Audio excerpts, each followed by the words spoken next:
দেশে এসে রাজনীতি করতে হবে। লন্ডনে বসে, দিল্লিতে বসে, পিন্ডিতে বসে আর কোনো রাজনীতি চলবে না। ঢাকা ঢাকা ঢাকা ঢাকা ঢাকা। উত্তরবঙ্গের যে ভূখণ্ডে আমি দাঁড়িয়ে কথা বলছি, বাংলাদেশের অন্যতম একটা সম্ভাবনার ভূখণ্ড হচ্ছে ঠাকুরগাঁ। কিন্তু গত 54 বছরে এই উত্তরবঙ্গের ভাগ্যের কোনো পরিবর্তন হয়নি।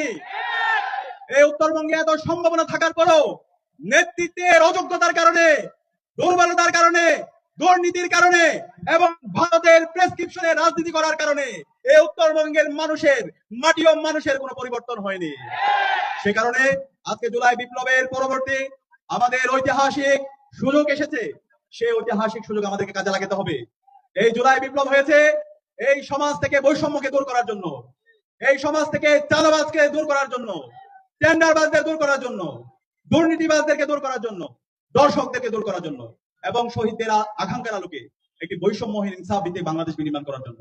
সেই বৈষম্যহীন ইনসাফ ভিত্তিক বাংলাদেশ বিনির্মাণ করার জন্য যারা এই বাংলাদেশের শহীদদের আকাঙ্ক্ষাকে ধারণ করে, যাদের কথা এবং কাজের মধ্যে মিল আছে, তাদেরকে আমাদেরকে বাছাই করতে হবে। আমি আজকে ঠাকুরগাঁয়ের তরুণদেরকে জানতে চাই, আপনারা কি পারবেন? ইনসাফের যারা প্রতিনিধি আছে, যাদের কথা এবং কাজের মধ্যে মিল আছে, যারা জনগণের কাছে জবাবদিহি করতে বাধ্য, সেই ধরনের ইনসাফের প্রতিনিধিদেরকে আসন্ন নির্বাচনে ভূমিদয় বিজয়ের মাধ্যমে এই উত্তরবঙ্গে গত 54 বছরে যে বঞ্চনা তৈরি হয়েছে, সেই বঞ্চনাকে দূর করে উত্তরবঙ্গের অবারিত সম্ভাবনা, ঠাকুরগাঁওয়ের যে সম্ভাবনা, সেই সম্ভাবনাকে কাজে লাগিয়ে সারা বাংলাদেশে ঠাকুরগাঁওকে একটি উন্নয়নের রোল মডেল হিসেবে পেশ করার জন্য ইনসাফের প্রতিনিধিদেরকে ব্যাপক ব্যবধানে বিজয় করতে আপনারা কি পারবেন? ইনশাআল্লাহ। যেহেতু তরুণরা সিদ্ধান্ত নিয়েছে, আমি বিশ্বাস করি তরুণরা যেদিকে যাবে বাংলাদেশ সেদিকে যাবে। এই জুলাই বিপ্লব তরুণদের হাত ধরে হয়েছে।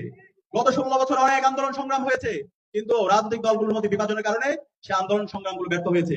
কিন্তু যখন তরুণরা আন্দোলনের নেতৃত্ব দিয়েছে, সকল অংশীজনদেরকে সাথে নিয়ে আন্দোলন সফলতার ধার টানতে নিয়ে গিয়েছে। আমাদের শহীদরা আত্মত্যাগের মাধ্যমে, তাদের শাহাদাতের মাধ্যমে আজকে আমরা নতুন বাংলাদেশ পেয়েছি। ইতিমধ্যে বাংলাদেশের তরুণরা ইনসাফের পক্ষে তারা সিদ্ধান্ত নিয়েছে।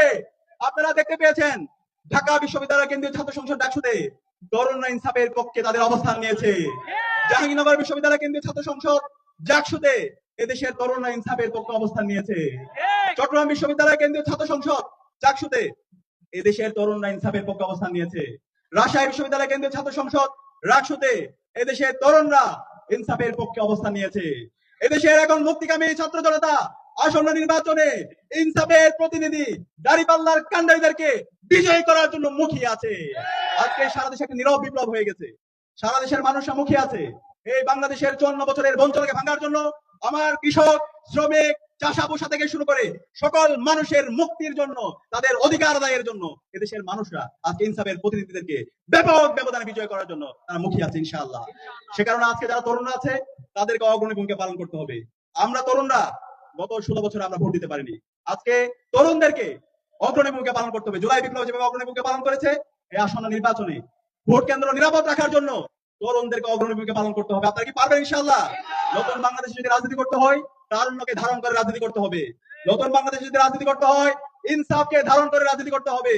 নতুন বাংলাদেশে যদি রাজনীতি করতে হয়, এই অঞ্চলের মাটি ও মানুষের ভাষাকে ধারণ করে রাজনীতি করতে হবে। এই দেশে এসে রাজনীতি করতে হবে।